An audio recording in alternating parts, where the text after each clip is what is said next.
Bonjour, cette vidéo est à mi-chemin entre le mini tuto et le tuto complet. Alors tout simplement parce que je vais y couvrir deux sujets. Le premier, Turnkey Linux, et comme second, comment installer un Jenkins en moins de 5 minutes. Alors le projet Turnkey est un projet utilisant des images Debian de base avec une installation spécifique à l'intérieur. Donc tout ça pour couvrir une centaine de programmes divers.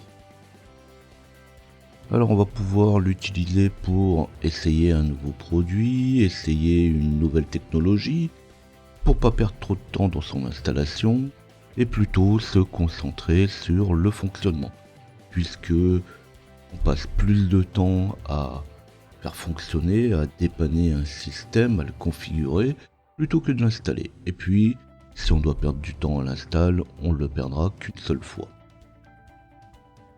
Dans la description de la vidéo, vous allez retrouver un petit timecode avec les deux temps, la présentation de Turnkey Linux avec son installation, et puis la configuration de Jenkins. Donc globalement, en moins de 15 minutes, j'aurai couvert les deux sujets. Alors pour que la démo soit probante, c'est parti.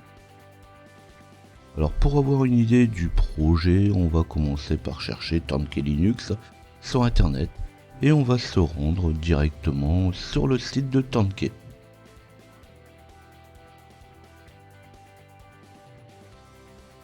Alors sur le site de Turnkey Linux, je vais vous laisser lire la présentation. Donc là vous avez une petite présentation, vous pouvez même avoir une démo en live. Et puis on va passer aux différents projets, aux différents programmes qui sont proposés. Donc là vous avez vu, on a le choix, ça peut être un choix manuel. Donc là si on regarde effectivement on va trouver plus d'une centaine de projets. Alors ça traite un petit peu de tout, ça couvre aussi bien les bases de données que la programmation, que les serveurs. Si vous cherchez quelque chose de spécifique, vous pouvez aller chercher dans les groupes. Donc on a des groupes spécifiques. Alors des fois on va retrouver une application qui va être présente dans plusieurs groupes. On peut aussi passer par la recherche. Donc par exemple, justement pour couvrir cette vidéo, je vais aller chercher Jenkins. Alors bien sûr, j'aurais pu prendre autre chose. L'idée est bien de découvrir Turnkey et puis un petit peu au passage Jenkins. Donc je vais sélectionner l'icône, donc soit par la recherche, soit en manuel. De toute façon, Jenkins on le retrouve dans la première page. Si on a l'habitude, on sait qu'on pourra y revenir plus tard. Si on connaît, on peut passer aussi directement à l'installation. Mais comme là, on va voir comment faire pour resetter le mot de passe. Donc là, on verra justement après que c'est la même méthode que pour une configuration normale. Sinon, on peut aussi voir l'utilisation, donc dans la description de Jenkins. Puis là, ils nous disent que il faut utiliser comme login l'adresse mail qui a été mise au début. Que le projet n'a pas besoin de password. En tout cas pour celui-là, il y en a d'autres effectivement, il faudra mettre le password. Et puis vous avez quelques informations complémentaires sur le reset du password SQL par exemple. Alors on va passer au téléchargement, on va télécharger. En tout cas pour moi je vais le télécharger sous forme d'ISO, ça aurait pu être sous forme de VMDK. Je clique pour télécharger l'ISO, mais là on peut voir aussi que j'avais comme solution de prendre une image pour Xen, OpenStack ou Docker. Donc on verra bientôt, dans quelques temps, dans une vidéo, une application de Docker sur ce type de sujet. Donc là je vais créer ma VM. Donc là c'est pas un tuto sur la VM, la seule chose qu'il faut savoir, c'est une Debian 10 parce que le projet utilise Debian 10 pour les dernières versions. on va pouvoir fixer la mémoire, le disque dur et tout ce qu'on veut derrière. Alors bien sûr, une fois qu'on a créé la VM, on pourra aussi la personnaliser. Donc vous pouvez rajouter des CPU si vous voulez, de la RAM. Il n'y a qu'une chose qui est importante, c'est pour ça qu'on sera quand même obligé de la personnaliser, c'est la carte réseau. La carte réseau devra être mise par pont. Donc ça c'est important parce qu'on accède à notre Jenkins, on va accéder aux différentes applications de Turnkey Linux que par le réseau. Alors on peut quand même passer par la console, c'est pas forcément le but et c'est pas toujours très pratique, j'en parlerai tout à l'heure.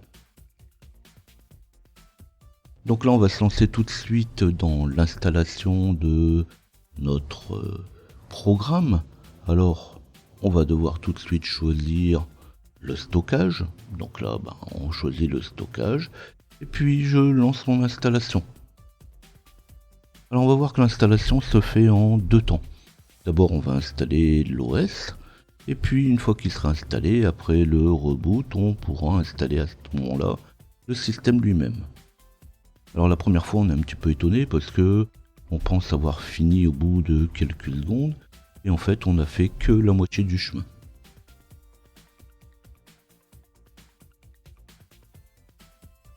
Alors bien sûr là je vais devoir mettre un mot de passe, alors on n'oublie pas, le projet Turnkey Linux n'est pas français, donc il utilise un clavier en QWERTY. Alors là il faudra faire quand même attention au choix du mot de passe, donc on peut très bien choisir un mot de passe simple qu'on changera après. Pourtant, bon, il faut quand même un mot de passe de 8 caractères et 3 catégories quand même. On va devoir rentrer une adresse mail. Donc là, l'arrobas, c'est pas toujours évident. Si vous voulez absolument le faire, on utilise la touche majuscule et la touche 2 pour l'arrobas. Puis, c'est indiqué dans la config. Il faut utiliser l'adresse mail pour pouvoir se connecter. Alors comme je l'ai dit aussi, il faut pas se tromper. Le A à la place du Q, la virgule pour le M, donc c'est un petit peu compliqué. Mais pourtant le mail est nécessaire pour utiliser Jenkins. Là on va voir qu'effectivement des fois c'est compliqué.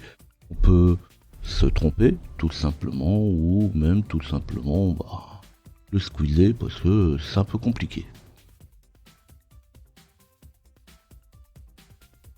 Alors comme j'ai montré, comme je montre là actuellement, on pourra sauter quelques parties de la configuration, telles que les API, les mises à jour. Toujours dans cette idée de dire, voilà, Jenkins, je vais l'utiliser pour le découvrir. Le projet Turnkey, on peut tout simplement l'utiliser pour découvrir des nouveaux produits. Donc c'est pas forcément la peine de faire les mises à jour. Bon, les mises à jour, il y en a quand même pour 10 secondes, donc c'est pas non plus énorme. Donc c'est une question de choix et une question de destination. Donc comme ici, je disais c'est juste pour le découvrir, donc on peut se le permettre. Alors c'est toujours pareil, moi j'ai un point de vue un petit peu arrêté sur Linux et puis ce type de projet, je vais l'utiliser pour découvrir, puis ensuite je ferai une installation manuelle, toujours dans la même philosophie, justement de pouvoir mettre les mains dedans et de savoir qu'est-ce qu'on a fait. Donc quand c'est fini, quand on a indiqué les informations, cette fois on va l'installer, mais du système, donc là j'ai Jenkins. Mais bon c'est pareil pour tous, Une fois que on le lance la deuxième fois, on passe à l'installation du système. Donc suivant les cas ça pourra prendre que quelques secondes à quelques minutes. Comme le système est relativement léger, ça va toujours assez vite. Alors il n'y en a jamais pour 30 minutes d'installation. Et quand ça sera fini, quand l'installation sera faite, on sera invité au reboot. Donc là, reboot, et c'est fini.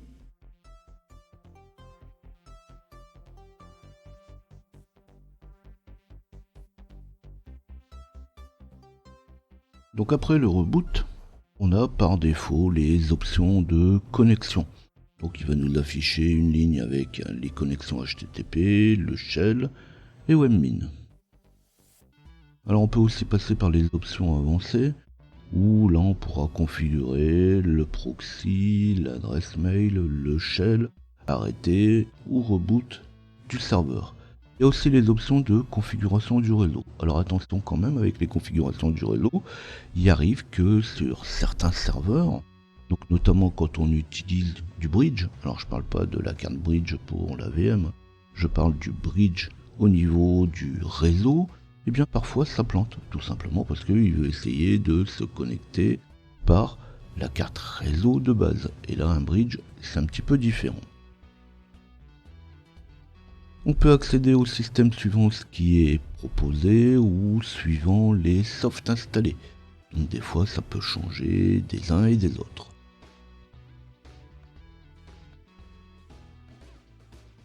Alors, on peut le découvrir parce que ça c'est un petit peu le but, donc l'application, mais il faut aussi parfois quelques connaissances de base. Donc surtout quand on parle de systèmes spécifiques. On va ouvrir le navigateur, donc là n'importe quel navigateur web, et on va accéder à Jenkins en tapant http et l'adresse IP de votre serveur. Si vous avez indiqué un mail au début, vous pouvez mettre le mail, il n'y a pas de mot de passe, et là on va accéder à Jenkins. Si vous n'avez pas mis de mail, ou tout simplement c'est difficile de retrouver l'adresse mail, et bien tout simplement après l'installation on peut passer par la méthode classique, donc la méthode qu'on va utiliser quelle que soit l'installation, puisque ça peut arriver que on oublie tout simplement le mot de passe ou le login. Donc là c'est plus de l'utilisation de base de Jenkins, mais globalement on va le faire de toute façon avec Turnkey. Alors en temps normal on devrait le faire avec la console directement sur la machine, mais là, grâce à Turnkey, on a la possibilité d'accéder à une console au travers du web. Donc là pour ça on va taper http l'adresse IP, et le port 12320. Et là on va avoir login, password. Alors là c'est bien puisque de toute façon on est dans une console et la console utilise votre clavier. Donc là cette fois on est sur un clavier AZERTY. Alors on aurait pu très bien y accéder à la console par la machine dans les options avancées, mais là attention quand même, c'est ce que je viens de dire, on n'a pas un clavier AZERTY, on a un clavier QWERTY. Donc là ça redevient compliqué de taper login, mot de passe. On va éditer le fichier var lib jenkins config xml avec un anneau avec un VI. Et là on va chercher security. Quand on l'a trouvé, on passe le paramètre à false. On enregistre bien sûr les modifications. Et on va dans le service Jenkins Restart. Donc on va redémarrer notre Jenkins.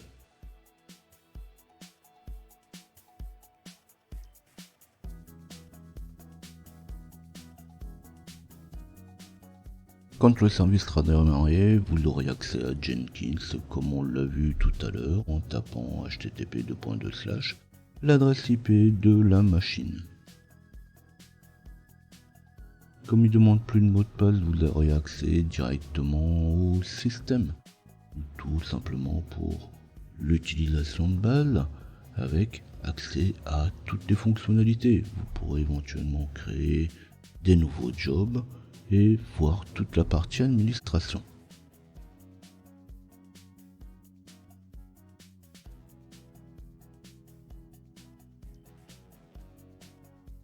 Bon, j'ai pas précisé au début que j'allais montrer comment fonctionne Jenkins.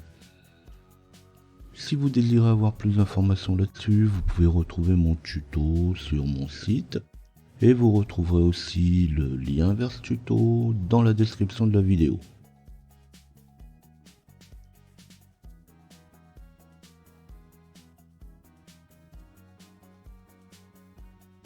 Alors pour terminer, il reste encore une petite chose dont je n'ai pas encore parlé. Toujours sur Turnkey, vous aurez aussi un accès à Webmin. Donc en allant sur https l'adresse IP de la machine et le port 12321. C'est toujours relativement facile de retrouver et de mémoriser les différents ports qui sont utilisés. Donc la version de Webmin est une version un petit peu allégée, un petit peu personnalisée. Vous y retrouverez tout ce qu'on trouve habituellement dans Webmin et vous pourrez même changer la langue pour le mettre en français.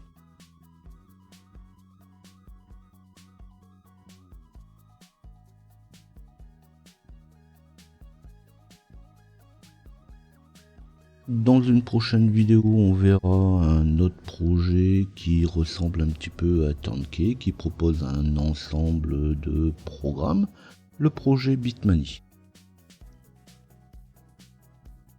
Si cette vidéo vous intéresse, vous n'oubliez pas de liker. Abonnez-vous à la chaîne pour retrouver mes autres vidéos.